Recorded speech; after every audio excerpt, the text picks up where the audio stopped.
दादांच्या वाढदिवसानिमित्त धम्मदायक बुद्ध विहार कमिटी आणि धम्मराज अशोक विचार विकास मंचाच्या वतीने मी दादांना वाढदिवसाच्या लाख लाख शुभेच्छा देतो।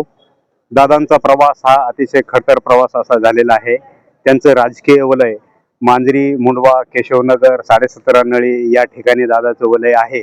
घटना कुठलीही असो, एक सामाजिक कार्यकर्ता म्हणून त्यांच्या भेटीला जाण्यासाठी दादा आतुरतेने त्यांचं काम करतात। दवाखान्याचा विषय असो, MSCBचा विषय असो, पाणी प्रश्न असो, रस्त्याचा विषय असो, या ठिकाणी दादाने हिरारीनं काम करून त्या लोकांची समाजसेवा करण्याचं वृत्तच हाती घेतलेलं आहे। म्हणून लोक म्हणतात की उपेक्षितांचे अंतरंग जाणून माणुसकीचा गहिवर जपणारा कार्यकर्ता म्हणून दादाची आज या मांजरी, मुंडवा, केशवनगर या गावामध्ये ओळख आहे। राजकीय वलय त्यांचं खूप अतिशय प्रतिष्ठेचं चाललेलं आहे।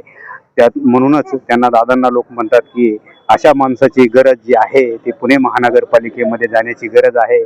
आणि खऱ्या अर्थानं त्यांचा पाठीमागचा जो हा जनसमुदाय आहे तो जनसमुदाय असाच त्यांना सहकार्य करत राहील हीच अपेक्षा करतो तथागतांच्या चरणी। आणि मी त्यांना वाढदिवसाच्या समिंदर परिवाराच्या वतीनं आणि आमच्या मंडळाच्या वतीनं त्यांना लाख लाख अशा शुभेच्छा देतो।